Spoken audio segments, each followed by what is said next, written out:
नमस्कार, मैं रीमा प्रसाद। शर्जील इमाम को लेकर और उमर खालिद को लेकर कांग्रेस पार्टी के चुनिंदा नेताओं की आंखों में आंसू क्यों? ये तो हमेशा से हिमायती रहे हैं कि ये देश संविधान से चलना चाहिए, संवैधानिक तरीके से चलना चाहिए। तो फिर देश के क्या सुप्रीम अदालत पर भी भरोसा नहीं है? क्या सर्वोच्च अदालत से आए हुए फैसले के बाद भी कांग्रेस पार्टी को इस फैसले पर सवाल उठाना चाहिए? क्योंकि शर्जील इमाम, उमर खालिद के सारे डॉक्यूमेंट्स, उनसे जुड़े हुए जो भी तथ्य थे, जो भी सबूत पेश किए दिल्ली पुलिस ने और जो दलीलें रखी गई सॉलिसिटर जनरल तुषार मेहता की तरफ से, उसके आधार पर जमानत खारिज कर दी गई और दिल्ली पुलिस को यह आदेश दे दिया गया कि जल्द से जल्द इस मामले में ट्रायल भी शुरू हो और जल्द से जल्द जो भी सबूत है वो सारे पेश किए जाए और आने वाले दिनों में निचली अदालत में यह जमानत की याचिका अपनी डाल सकते हैं। लेकिन इस बीच जो सब कुछ संवैधानिक प्रक्रिया के तहत हुआ है, उस पर कांग्रेस पार्टी बार बार सवाल क्यों उठा रही है? क्या इस देश के बहुसंख्यकों के प्रति कोई जिम्मेदारी नहीं बनती है कांग्रेस पार्टी की? क्या सिर्फ मुस्लिम एंगल से कांग्रेस पार्टी इस मामले को देख रही है? क्योंकि एक नैरेटिव सेट करने की कोशिश की जा रही है कि उमर खालिद और शर्जील इमाम मुस्लिम हैं, इसलिए वो सलाखों के पीछे हैं।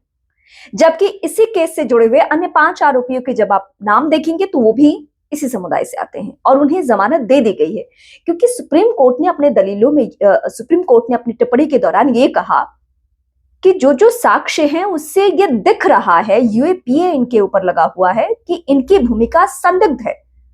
फरवरी 2020 में दिल्ली दंगा, जिसको कोई नहीं भूला है, जिसने अपने को खोया वो भी नहीं भूला है और जिसने नहीं खोया वो इसलिए नहीं भूला है कि देश की राजधानी दिल्ली में अगर दंगा हो सकता है तो किसी दूर दराज के राज्यों में या फिर जिलों में क्या स्थिति बन सकती है और वहां की सुरक्षा को लेकर क्या कदम उठाए जा सकते हैं। शर्जील इमाम का एक इतना भड़काऊ वीडियो है जो अभी तक पब्लिकली मौजूद है। जिस किसी को भी सुप्रीम कोर्ट के इस फैसले पर कुछ भी डाउट हो, वो शर्जील इमाम के उस वीडियो को जाकर देख ले, जिसमें वो खुलेआम कह रहा है कि अगर 5 लाख, बिहार के अररिया में 5 लाख कन्हैया के एक रैली में भीड़ इकट्ठा हो गई है, सोचिए कि अगर वो मुस्लिम समुदाय हमारे लिए इकट्ठा हो जाते हैं तो हम पूरा चिकन नेक हटा देंगे, मतलब पूर्वोत्तर को भारत से काट देंगे। भारत को तोड़ने की, देश को तोड़ने की साजिश की जा रही थी। उमर खालिद के बारे में भी कुछ ऐसे ही डॉक्यूमेंट्स दिल्ली पुलिस ने प्रोवाइड किए हैं सुप्रीम कोर्ट को, जिसमें यह कहा गया कि जगह जगह पे, सीलमपुर से लेकर कई जगहों पे कुछ ऐसी मीटिंग उमर खालिद की मौजूदगी में हुई जिससे पूरा शक उनकी तरफ शिफ्ट होता है कि मास्टरमाइंड की भूमिका में दिल्ली दंगों को लेकर यह संदेहास्पद स्थिति रही और इसीलिए इनके ऊपर यूएपीए लगा है एक्ट। इस एक्ट की गंभीरता जानने के लिए आप मेरे वीडियो का इंतजार भी कर सकते हैं और आप भी इस वक्त गूगल करके पढ़ सकते हैं कि अगर किसी व्यक्ति पर यूएपीए लगा है तो क्या इतनी आसानी से उसे जमानत दी जा सकती है? सिर्फ कांग्रेस पार्टी के रोने पर आप मत जाइए और सिर्फ ये मत सोचिए कि वो अल्पसंख्यक हैं, वो मुस्लिम समुदाय से आते हैं, इसीलिए देश की सुप्रीम अदालत ने उन्हें जमानत नहीं दी है। मामला कुछ और है।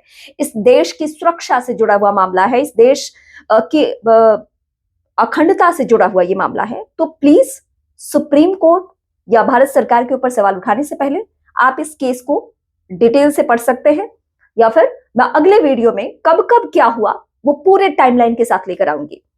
फिलहाल कांग्रेस पार्टी के रोने को लेकर, कांग्रेस पार्टी के सवाल उठाने को लेकर आप मुझे कमेंट करके बता सकते हैं कि क्या शर्जील इमाम या उमर खालिद के पक्ष में कांग्रेस पार्टी सिर्फ इसलिए खड़ी हो रही है क्योंकि उसे लग रहा है कि ये वोट बैंक की राजनीति है, या वाकई भारत के पक्ष में वो है? ये सवाल बहुत अहम है, आप मुझे कमेंट करके बता सकते हैं। फिलहाल इस वीडियो को देखने के लिए बहुत शुक्रिया। आप मेरे नए दर्शक हैं तो मेरे चैनल यानी रीमा प्रसाद चैनल को जरूर सब्सक्राइब करें।